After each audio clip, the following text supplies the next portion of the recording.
George poured his heart and soul into his relationship with Rosie. For 5 years, they were inseparable. He believed they had a future, a house with a white picket fence, the whole 9 yards. He even bought a ring, a beautiful diamond he'd been saving for since his first paycheck. He planned the perfect proposal, a romantic getaway to the place they first met. But just a week before they were set to leave, Rosie dropped a bombshell. She said she needed space, that things were moving too fast. George was heartbroken, but he respected her wishes, giving her the space she asked for, hoping she'd come back. A few weeks went by, and the silence was deafening. George's friends tried to cheer him up, telling him he deserved better. One evening, they dragged him out to a new downtown bar, hoping a change of scenery would help. As he sat there nursing a drink, he saw a familiar face across the room. It was Rosie. She was laughing, her hand intertwined with another man's. And it wasn't just any man. It was Mark, George's colleague, the one he'd introduced to Rosie at the last company picnic, the one he'd considered a friend.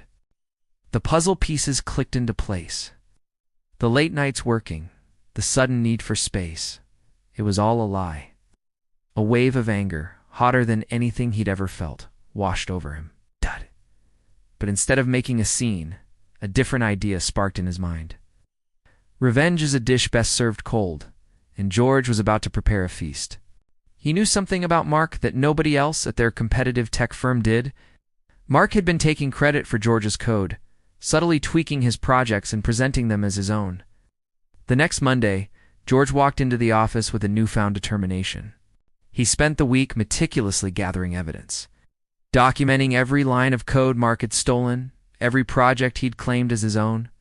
He compiled a detailed report, complete with timestamps and original file versions, showing a clear pattern of deceit. He didn't just have an accusation, he had undeniable proof. At the end of the week, there was a major project presentation with all the senior executives. It was the biggest project of the quarter, and Mark was scheduled to lead the presentation. As Mark stood at the front of the conference room, beaming with pride, ready to present what he called his groundbreaking work, George made his move. Just before Mark could begin, George calmly stood up and said, "Before we start, I think there's some crucial information everyone needs to see about the integrity of this project." He then projected his evidence onto the main screen for everyone to see. The room fell silent.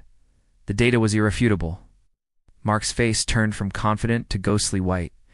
The fallout was immediate. Mark was fired on the spot, his professional reputation destroyed in a matter of minutes.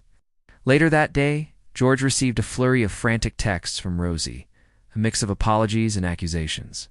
He read them, and for the first time in weeks he didn't feel pain. He felt nothing but closure. He blocked her number without a second thought. He didn't get the future he planned with Rosie, but he got something better, his self-respect and a major promotion for his honesty and brilliant work. Sometimes, the best way to move on is to make sure you read the one who gets the last laugh. Thanks for watching, and don't forget to subscribe for more stories.